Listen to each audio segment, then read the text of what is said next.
On entend parfois des enseignants qui disent ne pas avoir besoin de cahier de planification, qu'ils ont leur planif dans leur tête. Malheureusement, ce n'est pas une stratégie très gagnante.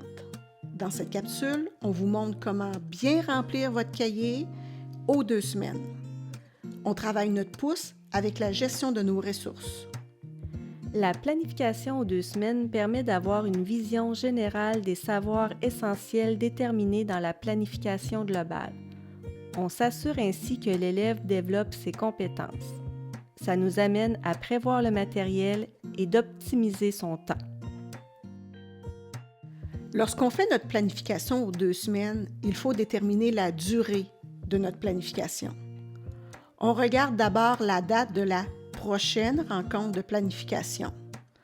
On sait comme ça jusqu'à quelle date on doit planifier. Habituellement, c'est pour une période de 2 semaines et le lundi suivant, mais ça peut arriver que l'on doive planifier pour 3 semaines et le lundi suivant. Au préalable, avant de faire notre planification aux 2 semaines, il faut avoir fait nos devoirs dans le cahier de planification. C'est supposé être fait. Donc, les jours cycles doivent être inscrits, le numéro de la semaine d'apprentissage, les périodes de spécialistes, les congés, les vendredis courts, les journées et les soirées pédagogiques. Il faut avoir écrit toutes les informations importantes dans notre cahier. Ensuite, lorsque c'est fait, on indique les périodes de la grille horaire préétablie, lecture, écriture, maths, sciences, comme exemple. Pour finir, il est intéressant de laisser 2 périodes libres par semaine pour de la récupération pour des notions moins bien consolidées par certains élèves au courant des 2 dernières semaines ou bien des notions qui sont moins bien acquises de l'année précédente. C'est dans le cahier de planification que l'on planifie aux 2 semaines. On commence par prendre sa planification globale, sortir les objectifs et les intentions pédagogiques et les écrire dans la section « À faire » du cahier de planification.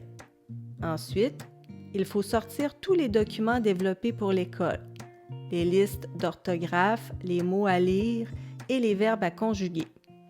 Finalement, sortir le matériel d'apprentissage utilisé en classe, vos documents reproductibles et vos cahiers de maison d'édition. Quand on fait notre planification aux 2 semaines, il faut regarder la possibilité de fusionner des objectifs de communication orale, de lecture ou d'écriture. Par exemple, en lecture, ça pourrait être l'objectif numéro 1, reformuler l'information explicite dans ses propres mots ou à l'aide d'images. Fusionner avec communication orale, le numéro 7, de produire des phrases déclaratives avec une bonne syntaxe, qui fait quoi? Il faut écrire les notions ou les intentions pédagogiques ciblées dans les cases périodes.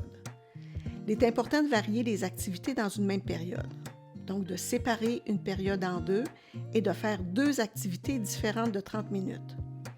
La capacité de concentration des élèves a ses limites et il faut savoir arrêter une activité au bon moment.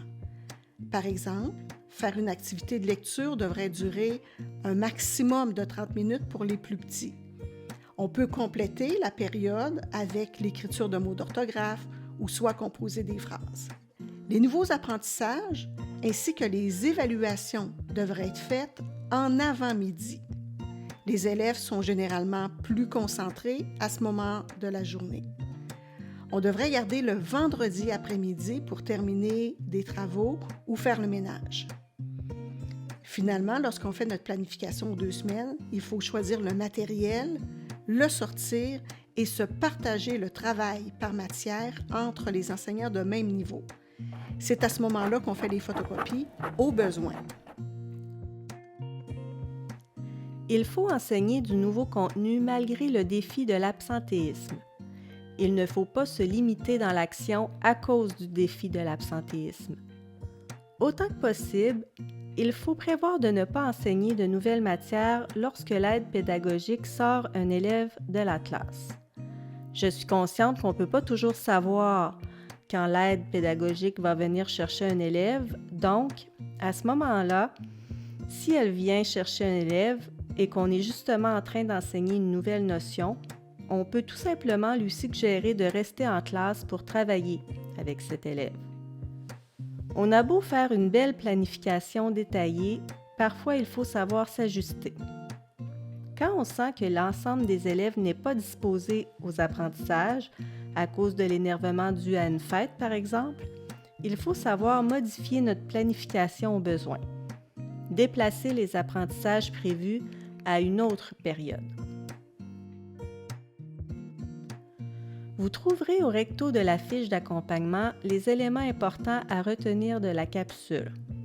Combien de temps on planifie aux 2 semaines? Qu'est-ce qu'il faut avoir fait au préalable? Avec quoi on planifie? Comment planifier? Et des ajustements à penser lorsqu'on planifie aux 2 semaines. Au verso, la liste de vérifications à cocher pour vous assurer que vous n'avez rien oublié pour planifier correctement aux 2 semaines. Comme devoir, on vous demande de faire la planification aux 2 semaines en équipe niveau. Il y aura sûrement du travail à préparer. Partagez-vous ce travail dès la fin de la rencontre. Comme défi, on demande que le matériel soit prêt quelques jours avant la période d'enseignement ou au maximum la veille. Ça va permettre à tout le monde d'avoir les choses en main à temps. Planifier, c'est mettre ses idées, ses intentions sur papier. Ça facilite tellement notre suivi au quotidien parce qu'on n'a pas à se souvenir de détails de ce qu'on voulait faire ou enseigner. En plus, vous avez la chance d'être plusieurs enseignants par niveau. Profitez-en pour faire de ces rencontres un moment agréable.